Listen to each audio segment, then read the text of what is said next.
प्रश्न, ऑपरेशन सिंदूर कब शुरू किया गया था? उत्तर, मार्च 2024 में। प्रश्न, ऑपरेशन सिंदूर का उद्देश्य क्या था? उत्तर, हिंसाग्रस्त मणिपुर से नागरिकों की सुरक्षित निकासी। प्रश्न, ऑपरेशन सिंदूर किस भारतीय राज्य में संचालित हुआ था? उत्तर, मणिपुर। प्रश्न, ऑपरेशन सिंदूर का नाम किसके प्रतीक के रूप में रखा गया? उत्तर, स्त्री सम्मान और सुरक्षा के प्रतीक सिंदूर के रूप में। प्रश्न, ऑपरेशन सिंदूर को किसने लॉन्च किया? उत्तर, भारतीय सेना और असम राइफल्स के संयुक्त प्रयास से। सैन्य और रणनीति से जुड़े प्रश्न। प्रश्न, ऑपरेशन सिंदूर में कितने सुरक्षा बलों को तैनात किया गया? उत्तर, लगभग 10,000 सैनिकों को तैनात किया गया। प्रश्न, ऑपरेशन सिंदूर में कौन कौन सी एजेंसियां शामिल थीं? उत्तर, भारतीय सेना, असम राइफल्स, सीआरपीएफ और स्थानीय पुलिस। प्रश्न, क्या ये ऑपरेशन केवल नागरिक निकासी तक सीमित था? उत्तर, नहीं, ये हिंसा नियंत्रण, राहत वितरण और शांति स्थापना के लिए भी था। प्रश्न, ऑपरेशन में हवाई सहायता दी गई या नहीं? उत्तर, हाँ, हेलीकॉप्टरों के माध्यम से भी निकासी की गई। प्रश्न, ऑपरेशन सिंदूर के दौरान कितने लोगों को सुरक्षित स्थानों पर पहुंचाया गया? उत्तर, लगभग 40,000 से अधिक नागरिकों को। समाज और मानवीय सहायता। प्रश्न, महिलाओं की सुरक्षा के लिए क्या विशेष प्रबंध थे? उत्तर, महिला सैनिकों और अलग से सहायता केंद्रों की व्यवस्था की गई थी। प्रश्न, बच्चों और बुजुर्गों के लिए क्या व्यवस्था की गई थी? उत्तर, प्राथमिक उपचार, भोजन और आश्रय की व्यवस्था की गई। प्रश्न, क्या इस ऑपरेशन में मनोवैज्ञानिक सहायता भी दी गई? उत्तर, हाँ, ट्रॉमा काउंसलिंग और परामर्श सेवा उपलब्ध करवाई गई। प्रश्न, ऑपरेशन सिंदूर का समाज पर क्या प्रभाव पड़ा? उत्तर, लोगों में सुरक्षा की भावना बढ़ी और सेना पर विश्वास मजबूत हुआ। प्रश्न, क्या स्थानीय समुदायों ने भी सहायता की? उत्तर, हाँ, कई स्थानीय स्वयंसेवकों ने सहायता की। राजनीतिक और प्रशासनिक पहलू। प्रश्न, इस ऑपरेशन में राज्य सरकार की क्या भूमिका थी? उत्तर, समन्वय और सूचना प्रदान करने में सहयोगी भूमिका।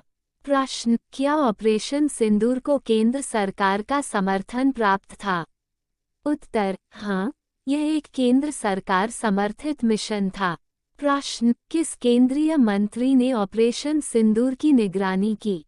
उत्तर, गृह मंत्रालय के अधीन वरिष्ठ अधिकारियों ने निगरानी की। प्रश्न, इस ऑपरेशन को मीडिया में कैसी प्रतिक्रिया मिली? उत्तर, इसे सकारात्मक और मानवता आधारित पहल के रूप में देखा गया। प्रश्न, क्या ऑपरेशन सिंदूर के बाद कोई रिपोर्ट प्रकाशित हुई? उत्तर, हाँ, प्रारंभिक रिपोर्ट सेना और गृह मंत्रालय द्वारा साझा की गईं। ऐतिहासिक और तुलनात्मक दृष्टिकोण। प्रश्न, क्या ऑपरेशन सिंदूर से पहले कोई समान ऑपरेशन हुआ है? उत्तर, हाँ, ऑपरेशन राहत यमन 2015। प्रश्न, ऑपरेशन सिंदूर का नाम किस भावना से प्रेरित है? उत्तर, मातृत्व, सम्मान और सुरक्षा की भावना से। प्रश्न, ऑपरेशन राहत और ऑपरेशन सिंदूर में मुख्य अंतर क्या है? उत्तर, ऑपरेशन राहत विदेशी निकासी के लिए था, जबकि सिंदूर घरेलू हिंसा राहत के लिए। प्रश्न, क्या ऑपरेशन सिंदूर को किसी अंतर्राष्ट्रीय मंच पर सराहा गया? उत्तर, कुछ मानवाधिकार संगठनों ने इसकी प्रशंसा की। प्रश्न, क्या ऑपरेशन सिंदूर ने आपदा प्रबंधन मॉडल में कुछ जोड़ा? उत्तर, हाँ, लिंग संवेदनशील आपदा प्रबंधन की मिसाल कायम की। वर्तमान और दीर्घकालिक प्रभाव। प्रश्न, क्या ऑपरेशन सिंदूर के बाद हिंसा में कमी आई? उत्तर, हाँ, अस्थायी रूप से स्थिति में शांति आई। प्रश्न, इस ऑपरेशन के बाद कौन से क्षेत्रों में पुनर्वास चल रहा है? उत्तर, इम्फाल, चुराचांदपुर और कांगपोकपी। प्रश्न, क्या ऑपरेशन सिंदूर के कारण शिक्षा प्रभावित हुई? उत्तर हाँ, लेकिन राहत कार्यों के कारण पुनः बहाली तेज हुई। प्रश्न, क्या ऑपरेशन के बाद पुलिस और सेना के बीच तालमेल बेहतर हुआ? उत्तर हाँ, समन्वय में सुधार देखा गया। प्रश्न, क्या ऑपरेशन सिंदूर को एक केस स्टडी के रूप में पढ़ाया जा सकता है? उत्तर हाँ, विशेषकर आपदा प्रबंधन और राष्ट्रीय सुरक्षा के संदर्भ में। मीडिया और जनसंचार। प्रश्न, ऑपरेशन सिंदूर की जानकारी जनता तक कैसे पहुंची? उत्तर मीडिया, सोशल मीडिया और सरकारी बुलेटिन्स के माध्यम से।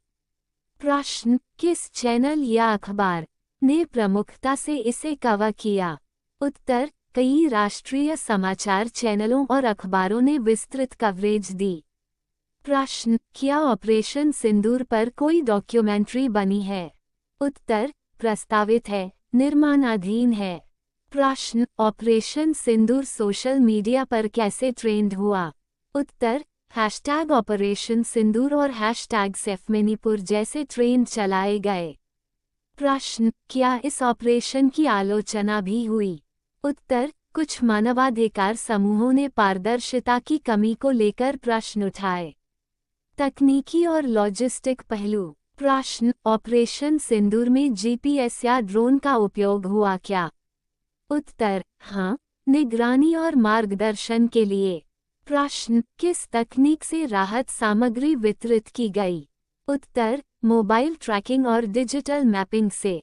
प्रश्न, क्या ऑपरेशन में मेडिकल टीम शामिल थी? उत्तर हाँ, मोबाइल मेडिकल यूनिट्स मौजूद थीं। प्रश्न, राहत सामग्री कहां से आई? उत्तर केंद्र सरकार, एनजीओएस और स्थानीय दानदाताओं से। प्रश्न, क्या इस ऑपरेशन के लिए स्पेशल ट्रेनें या वाहन चलाए गए? उत्तर हाँ, अस्थायी परिवहन साधनों की व्यवस्था की गई। प्रेरणा, सम्मान और पुरस्कार। प्रश्न, क्या ऑपरेशन में भाग लेने वाले सैनिकों को सम्मानित किया गया? उत्तर हाँ, कई जवानों को वीरता पुरस्कार मिले। प्रश्न, किस अधिकारी को इस ऑपरेशन का नेतृत्व करने के लिए जाना गया? उत्तर मेजर जनरल राकेश नागपाल। प्रश्न, ऑपरेशन सिंदूर का प्रतीक चिन्ह क्या है? उत्तर महिला, हाथ में तिरंगा और सिंदूर की लकीर। प्रश्न, क्या ये ऑपरेशन महिला सशक्तिकरण का प्रतीक बना? उत्तर हाँ, इसे नारी सुरक्षा और सम्मान से जोड़ा गया। प्रश्न, क्या बच्चों की सुरक्षा को लेकर भी कोई प्रतीक चिन्ह अपनाया गया? उत्तर हाँ, रक्षा सूत्र और बालक सुरक्षा तख्ती का प्रयोग हुआ। भविष्य की दिशा। प्रश्न, क्या इस ऑपरेशन से प्रेरित होकर और क्षेत्रीय अभियान चलाए जा सकते हैं? उत्तर हाँ, मॉडल के रूप में अपनाया जा सकता है। प्रश्न, क्या इसे पाठ्यक्रम में शामिल किया जाएगा? उत्तर प्रस्ताव दिया गया है। प्रश्न, इस ऑपरेशन के अनुभवों से क्या सीखा गया? उत्तर समन्वय, संवेदनशीलता और तीव्र प्रतिक्रिया का महत्व। प्रश्न, क्या ऑपरेशन सिंदूर का कोई नारा या आदर्श वाक्य था? उत्तर सुरक्षा, सम्मान और सहयोग। प्रश्न, क्या ऑपरेशन सिंदूर की कोई सालगिरह मनाई जाएगी? उत्तर संभावना है कि राज्य स्तर पर वार्षिक स्मरण होगा।